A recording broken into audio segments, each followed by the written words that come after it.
నమస్తే, welcome to our channel. Vijayamma గారు రాసినటువంటి లేఖ ఆ పార్టీలో ప్రకంపనలు సృష్టిస్తుందా? మరి ఆ పార్టీ అధినేత జగన్మోహన్ రెడ్డి మాట్లాడకుండా మిగతా వాళ్ళందరూ కూడా కొన్ని సూటి ప్రశ్నలు విజయమ్మ గారికి సంధిస్తున్నారు. మరి షర్మిల గారి పైన చేస్తున్నటువంటి కామెంట్స్ కానివ్వండి, విజయమ్మ గారు షర్మిల గారి పక్షంగానే మాట్లాడుతున్నారంటూ వాళ్ళు ప్రశ్నిస్తున్నటువంటి తీరును కానివ్వండి, ఏ విధంగా చూడాలి? నిజంగానే విజయమ్మ గారు ఆ విధంగా ప్రవర్తిస్తున్నారా? అసలు ఈ అంశాన్ని ఎలా చూడాలి తెలుసుకునే ప్రయత్నం చేద్దాం. దీన్ని విశ్లేషించడానికి మనతో పాటుగా ఉన్నారు ప్రముఖ ఆర్థిక, రాజకీయ, సామాజిక విశ్లేషకులు కొత్త రవీంద్రబాబు గారు. నమస్తే సార్. నమస్తే సార్. ఇప్పుడు విజయమ్మ రాసినటువంటి లేఖపైనే ఏపీ రాజకీయ వర్గాల్లో పెద్ద చర్చగా మారింది. మరీ ముఖ్యంగా చూసుకున్నట్లయితే కొందరు బయటకు వచ్చేసి కొన్ని ప్రెస్ మీట్లు పెట్టి స్వామి భక్తుల్లానే నేను వ్యవహరిస్తాను అంటూ కొందరు మాట్లాడుతున్నారు.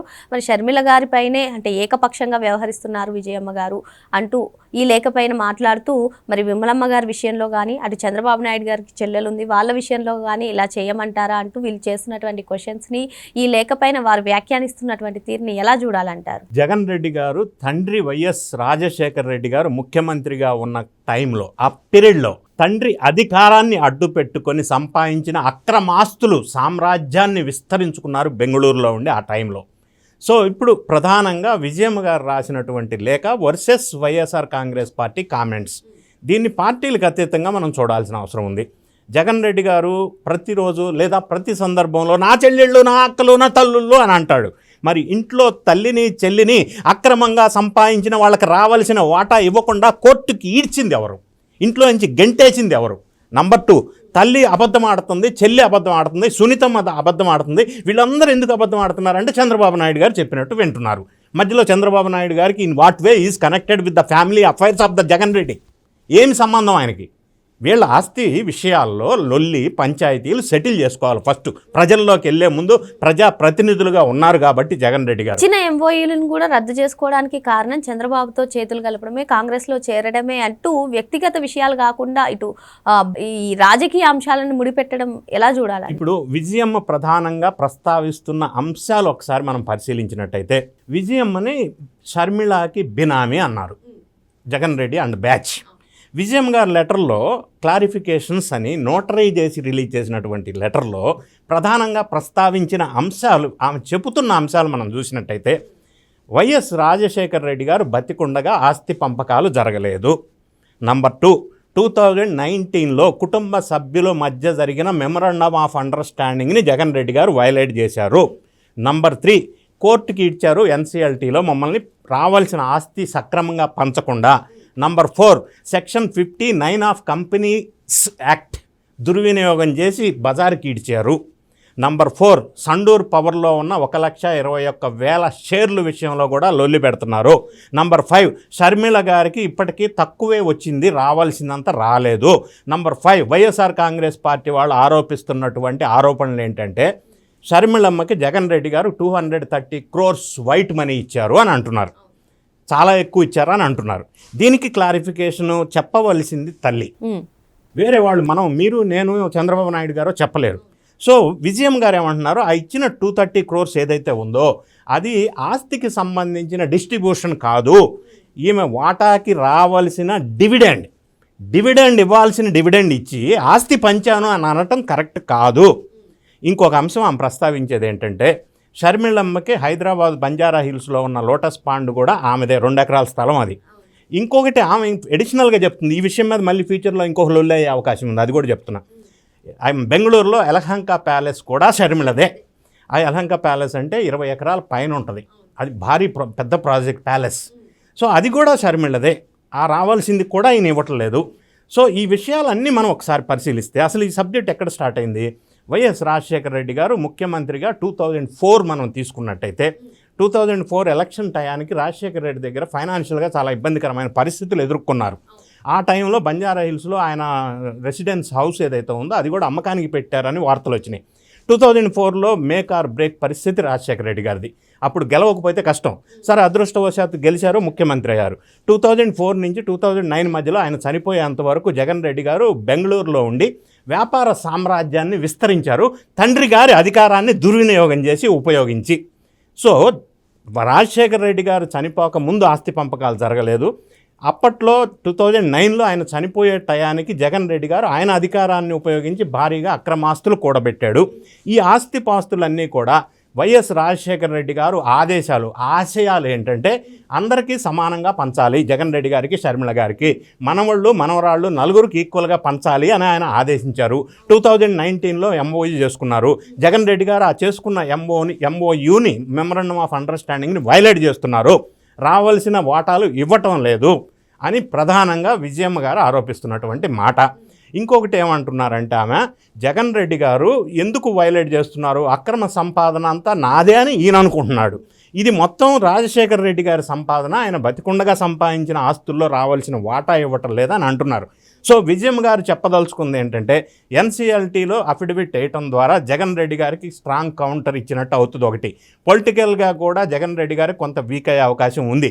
సో విజయమ్మ అనేది ఏంటంటే, నేను బినామీ కాదు, షర్మిలకి స్వతంత్రంగా వ్యవహరించగలను, నా కొడుకు అన్యాయం చేశాడని తల్లి చెప్తా ఉంటే తల్లిని ఎలా నిందిస్తారు? షర్మిలమ్మ ఏమంటుంది, ఇటువంటి అన్న ఉండకూడదు, ఇటువంటి అన్న ఉంటే శత్రువులు ఉన్నట్టే, అన్న నన్ను అన్యాయం చేస్తున్నాడు అని షర్మిలమ్మ అంటుంది. ఈ మధ్యలో చంద్రబాబు నాయుడు గారికి ఏం సంబంధం ఈ ఫ్యామిలీ పంచాయతీ విషయంలో? సునీతమ్మ గారు వాళ్ళ వైఎస్ వివేక హత్య కేసులో మాట్లాడుతుంటే అది కూడా చంద్రబాబు నాయుడు గారు మాట్లాడిచ్చారు అని అంటారు. కుటుంబంలో ఉన్న పంచాయతీలకి వేరే వ్యక్తులకి సంబంధం ఎందుకు? చెల్లెళ్ళకి తల్లికి న్యాయం చేయలేని వ్యక్తి ప్రజలకి ఏం న్యాయం చేస్తాడు అనేది ప్రధానంగా వాళ్ళు క్వశ్చన్ చేసుకోవాల్సినటువంటి అంశం. ఇప్పుడు ఎన్సీఎల్టీలో కేసు వేసింది ఎవరు? జగన్ రెడ్డి గారు వేశారు. ఎందుకు కోర్టుకి ఇచ్చారు? అప్పట్లో ప్రేమ ఉంది కాబట్టి చెల్లి మీద గిఫ్ట్ డీడ్ ఇచ్చాడు. ఇప్పుడు ప్రేమ లేదు, దోమ లేదు, వెనక్కి తీసుకుంటా అంటున్నారు. మరి అటువంటి అప్పుడు 2019లో కుటుంబ సభ్యుల మధ్య చేసుకున్న అండర్స్టాండింగ్ వైలేట్ ఎందుకు చేశారు? ఇవ్వాల్సిన వాటా ఆయనకి వాళ్ళకి ఇచ్చేసేయాలి కదా. ఇవ్వకుండా మరి ఈయన ప్రజలకి ఏం న్యాయం చేస్తారు? చెల్లెళ్ళు అక్కలకి ఏం న్యాయం చేస్తాడు? పబ్లిక్కి ఏం న్యాయం చేస్తాడు? సరే, ఇవ్వాల్సినటువంటి ఆస్తులు ఇవ్వకుండా ఈడీ అటాచ్మెంట్లో ఉన్నటువంటి ఆస్తులను బదలాయించడం అంటే ఆయన బెయిల్ రద్దవ్వాలనే అవకాశం ఉందనే వీళ్ళు ఇలా ట్రిక్స్ ప్లే చేస్తున్నారు, గేమ్స్ ప్లే చేస్తున్నారు అనే కామెంట్స్. అంటే సండూరు పవర్ లిమిటెడ్ ఏదైతే ఉందో అదొక్కటే ఈడీ అటాచ్మెంట్లో ఉంది. రిమైనింగ్ ఏవి కూడా ఈడీ అటాచ్మెంట్లో లేవు. సో ఇప్పుడు యలహంక ప్యాలెస్ కావచ్చు, బంజారా హిల్స్లో ప్యాలెస్లు కావచ్చు, రిమైనింగ్ అంటే షర్మిలమ్మ గారికి కొన్ని ఇండస్ట్రీస్ ఆల్రెడీ ఏదైతే పవర్ సెక్టార్లో ఇండస్ట్రీస్ ఆమె వాటా కింద ఆమెకు వచ్చినాయి. సో ఇంకా రావాల్సిన వాటా ఉంది ఆమెకి, ఈయన ఇవ్వటం లేదనేది కదా ప్రధానమైన అభియోగం వాళ్ళు చేసేది. సో ఇప్పుడు తల్లిని చెల్లిని మాట్లాడుతుంటే మధ్యలో చంద్రబాబు నాయుడు గారిని ఇన్వాల్వ్ చేయాలి అంటే కుటుంబంలో ఉన్న పంచాయతీ అది వేరే వాళ్ళు ఎందుకు ఇన్వాల్వ్ అవుతారు? సంబంధం ఏముంది? అవసరం ఏముంది? షర్మిల గారికి అన్యాయం చేశామని షర్మిల చెప్తుంటే అది చంద్రబాబు నాయుడు గారు చెప్పించారనంటే అది meaningless, baseless allegation, false allegation కదా. కుటుంబ సమస్యలను పరిష్కరించుకోవాల్సింది వాళ్ళు. ఇంకొకటి విజయం ఏం చెప్తున్నారంటే, ఈ విషయాలు వైవి సుబ్బారెడ్డికి, విజయసాయిరెడ్డికి తెలుసు, పంపకాలు జరగలేదు, మాకు రాజశేఖర రెడ్డి గారి ఆదేశాల ప్రకారం షర్మిలకి, జగన్ రెడ్డి గారికి లేదా మనవాళ్ళు నలుగురికి ఈక్వల్గా రావాలి, దాన్ని ఒప్పుకున్నారు, ఇప్పుడు కాదని డీవియేట్ అవుతున్నారు, ఈ విధంగా ఇవ్వకుండా సతాయిస్తున్నారు అనేది విజయమ్మ గారు చెప్తున్నటువంటి ఆరోపణ. ఇటువంటి ఆరోపణలు తల్లి చేస్తూ ఉంటే వేరే వాళ్ళు ఎవరో కాదు కదా, ఇంట్లో సొంత తల్లి ఎందుకు అట్లా ఆరోపణ చేస్తుంది? దాన్ని కదా పరిష్కారం చేసుకోవాలా. అది వదిలేసి రాజకీయ కోణంలో దీన్ని చూడకూడదు. వైఎస్ఆర్సీపీ కానీ జగన్ రెడ్డి గారు కానీ ముందు తల్లికి చెల్లికి ఇవ్వాల్సిన వాటా ఇవ్వకుండా దాన్ని రాజకీయ కోణంలో వేరే మనుషుల చేత ఇటువంటి కామెంట్స్ చేపించడం అనేది సరికాదు. సార్, ఇక్కడ ఇంకో అంశము, ఈ ఆస్తుల గొడవలు, కుటుంబ గొడవలు పక్కన పెట్టినట్లయితే మానవత్వంతో, నైతికతో మాట్లాడుకున్నట్లయితే వైఎస్ రాజశేఖర రెడ్డి గారు బతుకుండగా నాన్న పాపని మీరు ఎలా చూసుకున్నారో నేను అలా చూసుకుంటానని మాటిచ్చారు అని చెప్పి చాలామంది చెప్తుంటారు. మరి ఇప్పుడు ఆస్తుల గురించి గొడవ ఎలా చూడాలంటారు దీన్ని? ఇప్పుడు ఆస్తులన్నీ జగన్ రెడ్డి గారు సొంతగా తండ్రి పోయిన తర్వాత సంపాదించిన ఆస్తుల్లో వీళ్ళు వాటా అడగట్లేదు. తండ్రి గారు బతికున్నప్పుడు ఉన్నటువంటి ఆస్తుల్ని ఆయన కోరిక మేరకు ఇవ్వవలసింది ఇవ్వండి అని తల్లి అడుగుతుంది, చెల్లి అడుగుతుంది. ఇప్పుడు ఇది కదా పంచాయతీ. అంటే సార్, ఇప్పుడు దీన్ని ధిక్కరిస్తే వైఎస్ రాజశేఖర రెడ్డి గారిని అవమానించినట్లే కదా. వైఎస్ రాజశేఖర రెడ్డి గారి ఆశయాల్ని, ఆయన కోరికని బాగా తెలిసిన వ్యక్తి రాజశేఖర రెడ్డి గారి భార్య, జగన్ రెడ్డి గారి తల్లి విజయమ్మ. ఆ ఇంట్లో పెద్ద మనిషి. ఆమె మాట్లాడిన దాన్ని కూడా తప్పుపడుతూ వేరే వాళ్ళకి లింకప్ చేయటం అనేది ఏ విధంగా రాజకీయం? అది ప్రతి విషయంలో కుటుంబంలో జరుగుతున్న పంచాయతీలు కూడా రాజకీయ కోణంలో చూడటం అనేది ఎంతవరకు కరెక్టు? ఈ విషయాలని ఆయన సెటిల్ చేసుకోవాలి కదా. ఎందుకు ఈయన ఆస్తి ఇవ్వనంటున్నాడు? అది కదా మాట్లాడాలా. ఇచ్చేసామని అన్నది డివిడెండు, మరి డివిడెండ్ ఇచ్చేసి ఆస్తులన్నీ ఇచ్చేసామని అంటాం ఎంతవరకు కరెక్టు?